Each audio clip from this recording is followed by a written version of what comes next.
Lockdown के दौरान लोगों का झुकाव सिनेमा के नए फॉर्मेट यानी कि वेब सीरीज की ओर काफी हुआ है। ऐसे में पहले से लोगों के दिल और दिमाग पर छाई वेब सीरीजों का क्रेज और ज्यादा बढ़ गया है। मिर्जापुर भी एक ऐसी ही लोकप्रिय वेब सीरीज में से एक है। काफी इंतजार के बाद आखिरकार मिर्जापुर का दूसरा सीजन रिलीज हो ही गया। एक तरफ ये सीरीज अपनी अमर्यादित भाषा और विभत्स दृश्यों के लिए आलोचना बटोरती रही है, वहीं दूसरी तरफ इसे पसंद करने वालों की संख्या भी बढ़ती रही है। आप इसे पसंद करिए या ना पसंद करिए, लेकिन एक किरदार है इस सीरीज का जिसे आप अनदेखा नहीं कर सकते, और वो किरदार है आनंद त्रिपाठी उर्फ कालीन भैया का। कालीन भैया का किरदार पंकज त्रिपाठी ने निभाया है। वैसे तो मिर्जापुर सीरीज के साथ साथ कालीन भैया का किरदार भी काल्पनिक ही है, लेकिन अगर आप कुछ बाहुबली नेताओं पर नजर डालेंगे तो आपको लगेगा कि ये प्रसिद्ध किरदार इन्हीं के जीवन से प्रेरित है। तो चलिए आपको बताते हैं उन बाहुबली राजनेताओं के बारे में जिनकी जीवन शैली मिलती है हमारे कालीन भैया से। नंबर 1, मुख्तार अंसारी। कहानियां भले ही काल्पनिक होती हैं, लेकिन उनका आधार कहीं ना कहीं जमीनी हकीकत से जुड़ा होता है। जैसे कि कालीन भैया के किरदार को ही देख लीजिए, बाहुबली, व्यवसायी और फिर राजनेता, इन्हीं बातों पर तो टिकी है इनकी कहानी। ऐसी बहुत सी सच्ची कहानियां आपको देखने और सुनने को मिल जाएंगी। पूर्वांचल के कई कुख्यात बाहुबलियों की कहानी कालीन भैया के किरदार से मिलती है। इन्हीं में से एक हैं मुख्तार अंसारी। मुख्तार अंसारी वो शख्स हैं जिसके साथ 20-20 एसयूवी गाड़ियों का काफिला चलता था, जो सुरक्षा कर्मियों से हर समय घिरा रहता था, जिसे पहनावे से लेकर हथियारों तक में ब्रांड की चीजें पसंद आती थीं। गाजीपुर जिले में जन्मा ये बाहुबली खुद को स्वतंत्रता सेनानियों के वंश का बताता है। राजनीतिक पृष्ठभूमि से संबंध रखने वाले मुख्तार अंसारी ने छात्र राजनीति से बाहुबली बनने की शुरुआत की। इस शख्स की दबंगई का लेवल इस बात से मापिए कि जब इसे फिल्म देखनी होती थी तो पूरा सिनेमा हॉल खाली करवाया जाता था। तय दिन पर यह फिल्म देखने जाए या ना जाए, मगर सिनेमा हॉल में कोई दूसरा दर्शक घुस नहीं सकता था। अपनी बाहुबली छवि का इस्तेमाल करते हुए अंसारी मऊ से 4 बार विधायक बने। 2009 में मुरली मनोहर जोशी के खिलाफ लोकसभा का चुनाव लड़ा। मुख्तार को भले ही इस चुनाव में हार का सामना करना पड़ा, लेकिन आश्चर्य की बात तो यह थी कि पूरा चुनाव उसने जेल में रहते हुए लड़ा।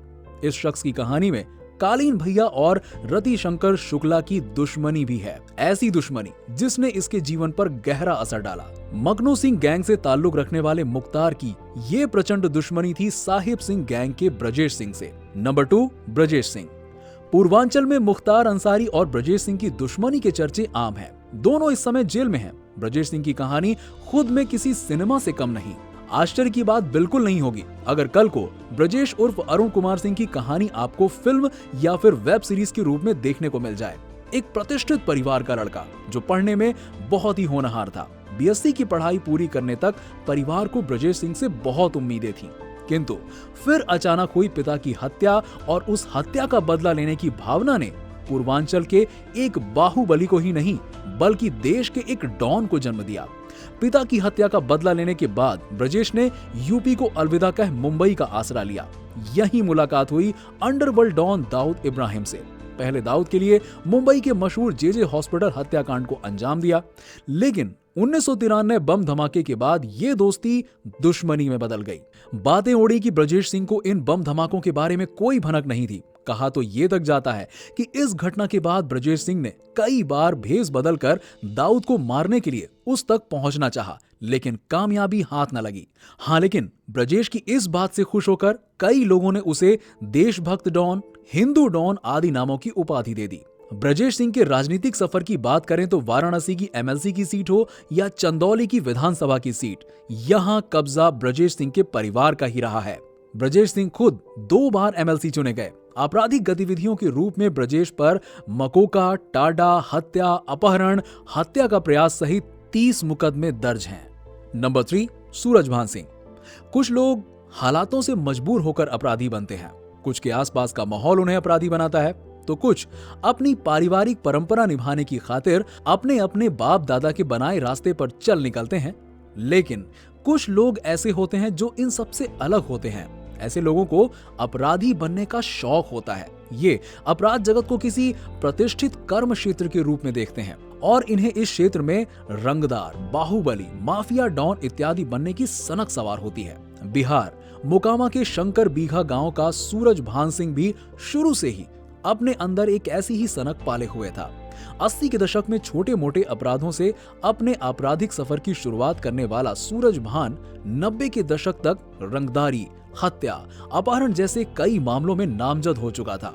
किसी फिल्म की तरह इस शख्स की कहानी ने कई ऐसे मोड़ लिए जिसकी किसी ने उम्मीद तक नहीं की थी। पिता किसी दुकान पर नौकरी करते थे, बड़ी मुश्किल से बच्चों को पढ़ाया। सूरज भान का बड़ा भाई बीएसएफ में सिपाही बन गया। पिता खुशी से गदगद हो उठे, सोचने लगे कि लंबी कदकाठी का सूरज भी भाई की तरह सिपाही बन जाएगा। लेकिन सूरज के सपने कुछ अलग ही थे। जिस दुकान में पिता ने सालों तक नौकरी कर घर चलाया, उसी दुकान के मालिक से रंगदारी मांग ली सूरज ने। पिता ने बहुत समझाया, लेकिन सूरज तो जिद पर अड़ गया। आखिरकार रंगदारी ले ही गया। नतीजा ये निकला कि पिता ने इस बेइज्जती से शर्मिंदा होकर गंगा मां की गोद में शरण ले ली।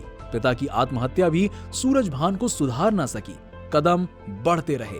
बाद में अपराध जगत के साथ साथ राजनीति का भी साथ मिला। सन 2000 में बाहुबली सूरज भान विधायक बने तो 2004 में सांसद। भले ही सूरज भान राजनीति में आ गए थे, लेकिन राजनीति भी इतनी जल्दी किसी को कहां अपनाती है। सूरज भान को भी नहीं अपनाया। जल्द ही इनके पुराने केस खुले और चुनाव लड़ने पर प्रतिबंध लग गया। कई मामलों में सजा मिलने के बाद सूरज भान अब जेल में ही हैं। नंबर 4, रामा सिंह। कालीन भैया जैसी छवि रखने वाले नेताओं की सूची में अगला नाम आता है बिहार वैशाली के रामा सिंह का। 2014 में लोकसभा चुनावों में नीतीश कुमार की पार्टी के कद्दावार नेता तथा पूर्व केंद्रीय मंत्री रघुवंश प्रसाद सिंह को हराकर रामा सिंह ने सबको आश्चर्यचकित कर दिया था। सांसद बनने से पहले रामा सिंह 5 बार विधायक रह चुका था। एक तरफ रघुवंश प्रसाद सिंह जैसे समाजवादी व साफ छवि के नेता थे, वहीं दूसरी तरफ रामा किशोर सिंह उर्फ रामा सिंह जैसे बाहुबली, जिस पर अपहरण और हत्या जैसे अनगिनत आपराधिक मामले दर्ज थे। लेकिन बिहार यूपी के चलन के अनुसार जीत हुई बाहुबली रामा सिंह की। रामा सिंह के लोकसभा चुनाव जीतने के बाद उनका एक पुराना आपराधिक कांड सामने आया।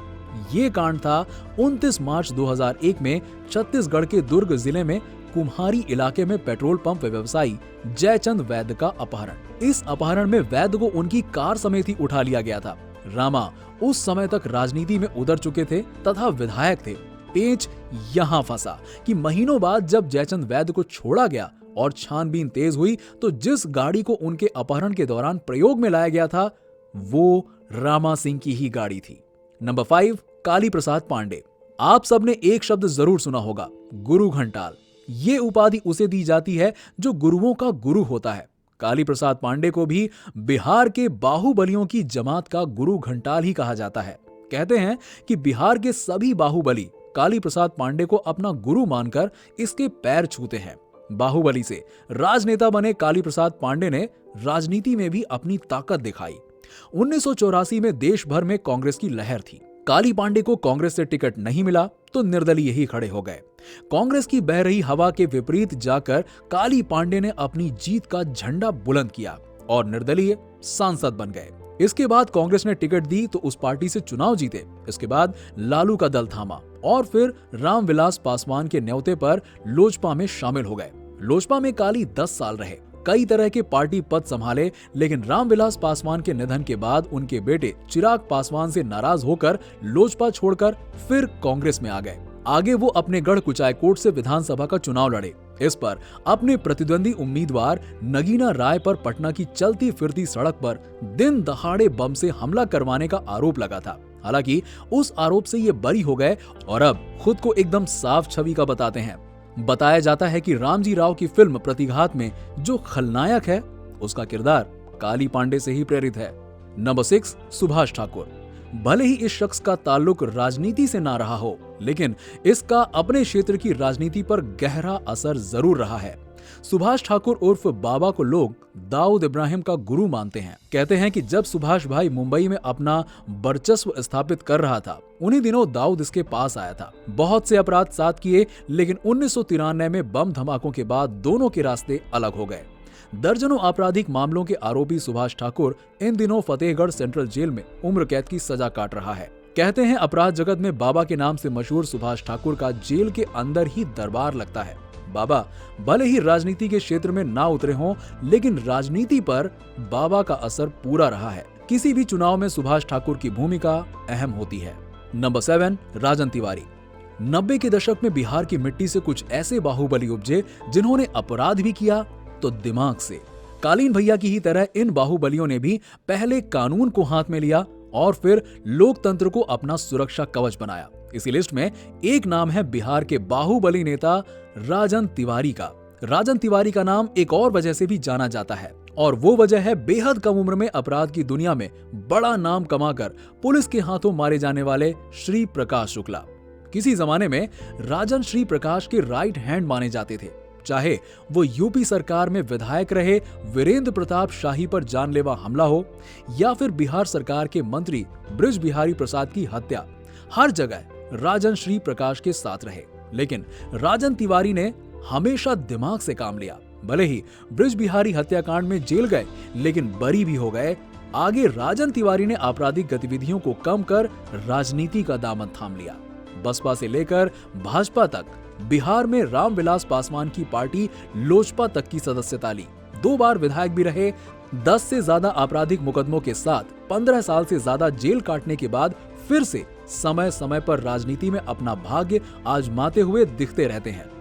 लोग कहते हैं कि सिनेमा से समाज सीखता है, लेकिन सच तो यह है कि सिनेमा समाज को देखकर सीखती है। जो कहानियां हमारे समाज में लिखी जाती हैं, सिनेमा उसी को तो पर्दे पर उतारती है। कालीन भैया जैसे काल्पनिक किरदार को भी हकीकत की जमीन पर रह रहे ऐसे बाहुबली नेताओं की तर्ज पर ही तो बुना गया है। लेकिन आप एक बात ये भी देखें कि ऐसी किसी भी गतिविधि में लिप्त रहने वालों का जीवन किस तरह से डर से भरा होता है। इनमें से आधे लोग जेल की सजा काट रहे हैं और बाकी के आधे लोग कानून से बचते फिर रहे हैं।